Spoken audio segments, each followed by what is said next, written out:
Hey friends, welcome to my YouTube channel Learning for Future with प्रिया। कैसे आप सभी? मैं पढ़ती तो बहुत हूँ परंतु मेरे को पढ़ा हुआ याद नहीं रहता। यदि आपकी भी यही प्रॉब्लम है, आपकी भी यही समस्या है, तो इस समस्या का सलूशन मैं आज इस वीडियो में आप सभी के लिए लेकर आई हूँ। वीडियो को एंड तक देखिएगा, बीच में स्किप मत कीजिएगा ताकि आपकी ये प्रॉब्लम हमेशा के लिए दूर हो जाए। चलिए वीडियो को स्टार्ट करते हैं। हमारा मस्तिष्क एक मेमोरी चिप की तरह है कि जो हमारा माइंड है एक मेमोरी चिप की तरह है और इसमें हम कोई भी जो इन्फॉर्मेशन है, कोई भी जो डाटा है वो स्टोर करने की कोई भी लिमिट नहीं है।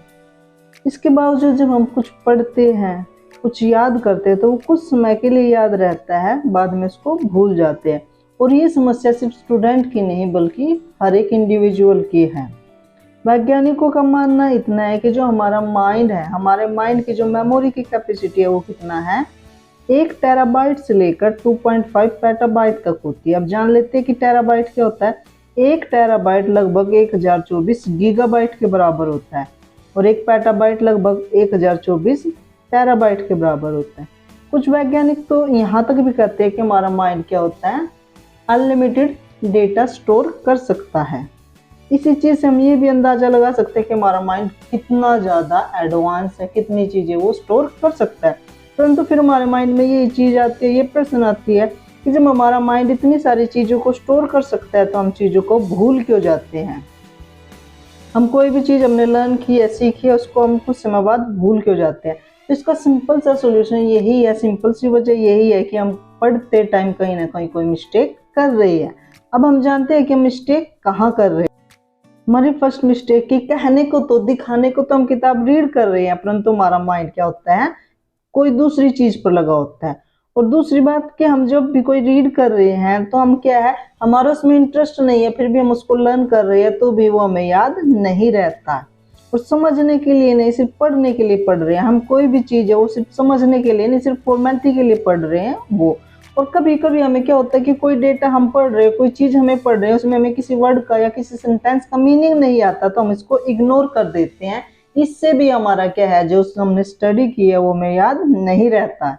अब हम बात कर लेते हैं कि जो स्टडी होती है, स्टडी भी 2 प्रकार की होती है। पढ़ने का जो तरीका होता है वो भी 2 प्रकार का होता है, एक एक्टिव रीडिंग और एक पैसिव रीडिंग, सक्रिय और निष्क्रिय तरीके से पढ़ना। यदि हम चाहते हैं कि हमें लंबे समय तक हमेशा याद रहे तो हमें क्या, अपने पढ़ने का जो तरीका उसको चेंज करना होगा। सबसे पहले हमें क्या करना होगा, किताब के साथ कलम भी रखें कि जब भी हम स्टडी करने बैठते हैं, जब भी कोई चीज पढ़ रहे होते हैं तो हमें इस बुक के साथ साथ एक पेंसिल या पेन हमेशा हमारे साथ होना चाहिए। हमें जिस भी वर्ड में, जिस भी लाइन में हमें डाउट लगता है कि इसका मीनिंग मेरे को नहीं पता, तो उस वर्ड को या उस लाइन को हम अंडरलाइन कर दे। और उसके बाद यदि कोई वर्ड है उसका मीनिंग हमने पता कर लिया तो उसको नोटबुक में लिखिए, उसको याद कीजिए।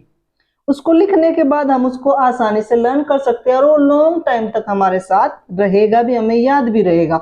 सबसे पहला तरीका यही है। सेकंड बात, समय सीमा तय करें, लेकिन कि हमें एक टाइम लिमिट रखनी है। बट वो टाइम लिमिट किसकी रखे, कि हमें टाइम लिमिट तय करनी है लेकिन किताबों की नहीं, बट कि हम क्या है, मन लगाकर कितना टाइम पढ़ सकते हैं। मेरा ध्यान है, मैं 1 घंटे तक फुल फोकस रख सकती हूँ, 2 घंटे तक रख सकती हूँ ये। और यदि आप ये डिसाइड कर लो कि नहीं, इस बुक को मैं पूरे 1 वीक में कंप्लीट कर दूंगी, इस बुक को आप सिर्फ पढ़ पाओगे, उसको समझ नहीं कर पाओगे और उसको याद नहीं कर पाओगे।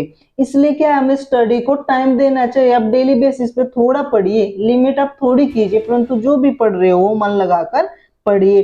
हर एक सेंटेंस को, हर एक वर्ड को समझिए ताकि आपको लॉन्ग टर्म तक याद रहे। थर्ड, जो पढ़ा है उसे दूसरों को बताए कि जो मैंने याद किया है, जो मैंने बुक के थ्रू सीखा है, जो बुक के थ्रू मैंने लर्न किया है, उसको क्या है, दूसरों को एक्सप्लेन कीजिए, दूसरों को समझाइए। मान लीजिए आज मैंने कोई एक चैप्टर रीड किया है, लर्न किया है, उस चैप्टर से मैंने क्या सीखा, क्या समझा, वो आप अपने फ्रेंड सर्कल के साथ, अपने पेरेंट्स के साथ एक्सप्लेन कीजिए। और एक्सप्लेन करते टाइम आपको जहां भी डाउट लगता है कि हाँ मेरे को यहाँ गड़बड़ हो रही है या मैं भूल रहा हूँ, उसको दोबारा लर्न कीजिए। इस मेथड के थ्रू भी आप अपनी जो लर्न करने की कैपेसिटी है वो इंक्रीज कर सकते हो और इस मेथड से आपने जो भी लर्न किया, जो भी सीखा, वो लंबे समय तक हमारे साथ रहेगा। फोर्थ, माइंडफुल होकर पढ़े।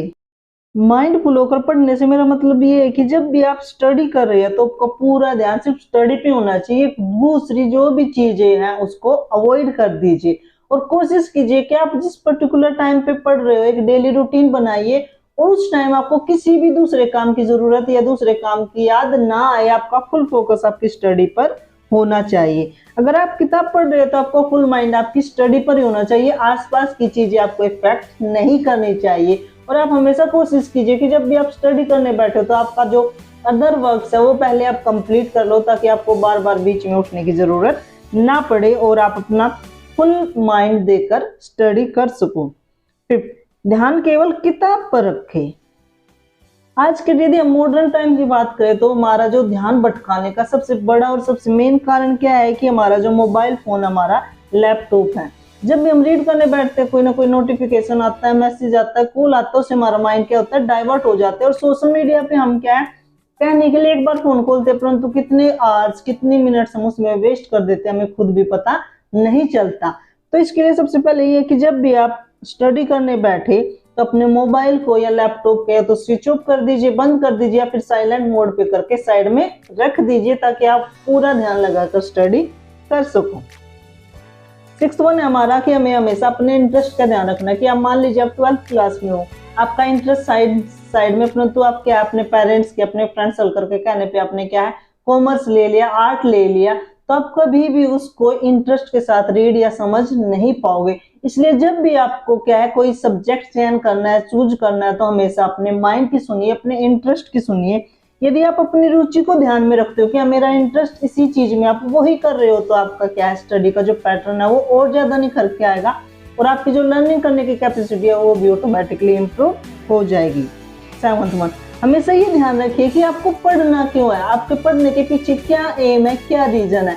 यदि आपके लाइफ में कोई ना कोई एम है, कोई लक्ष्य है और उस लक्ष्य के लिए आप पढ़ रहे हो, तो हमेशा उस लक्ष्य को अपने माइंड में रखे, दिमाग में रखे। जब तक आपका लक्ष्य आपके ध्यान में रहेगा, आपके माइंड में रहेगा, आपका माइंड डाइवर्ट नहीं होगा, आप पूरे मन लगाकर स्टडी करोगे। नेक्स्ट हमारा निरंतरता या कंसिस्टेंसी, कि जब भी हम पढ़ते हैं तो एक निश्चित समय बनाइए और डेली रूटीन में, ये नहीं कि मैंने आज पढ़ लिया और फिर नेक्स्ट वीक से मैंने छोड़ दिया। आप पढ़ने का एक पर्टिकुलर टाइम टेबल बनाइए और उस टाइम टेबल को क्या है फॉलो कीजिए। यदि आप ऐसा करते हो तो ऑटोमेटिकली आप देखोगे कि कुछ समय बाद आपका पढ़ने का मन करेगा और आप जो पढ़ रहे हैं वो जल्दी से लर्न भी हो रहा है और लॉन्ग समय तक हमारे साथ भी रहेगा। इसके अलावा हम कुछ समय के लिए मेडिटेशन और यदि योग करते हैं, ध्यान लगाते हैं और योग करते हैं, ध्यान और योग के थ्रू भी क्या है हम अपने माइंड को केंद्रित करना, फोकस करना सीख जाते हैं। और यदि हम स्टडी करने बैठ रहे हैं उससे पहले कुछ आप थोड़ी देर योगा कर लेते हो, एक्सरसाइजेस कर लेते हो, तो आपका माइंड क्या बिल्कुल फ्रेश फील करेगा और आप जो भी लर्न करोगे वो लंबे समय तक आपके साथ रहेगा। तो ये थे कुछ छोटी सी चीजें जिनको हम चेंज करके, एडोप्ट करके अपनी जो लर्न करने की या भूलने की जो हैबिट है उसको रिमूव कर सकते हैं। और जो भी हम इन तरीकों को फॉलो करके सीखेंगे, लर्न करेंगे, वो लंबे समय तक हमारे साथ रहेगा। उम्मीद करती हूँ आपको आज की वीडियो अच्छी लगी होगी और यदि ये वीडियो आपको अच्छी लगी है तो वीडियो को लाइक कीजिएगा, कमेंट कीजिएगा और चैनल को सब्सक्राइब करना मत भूलिएगा, क्योंकि इस प्रकार के informative video, educational video continue मैं आपके लिए लेकर आती रहती हूँ। मिलते हैं ऐसी नेक्स्ट वीडियो में, तब तक स्वस्थ रहिए और अपने स्टडी पे ध्यान दीजिए। Thank you very much. Have a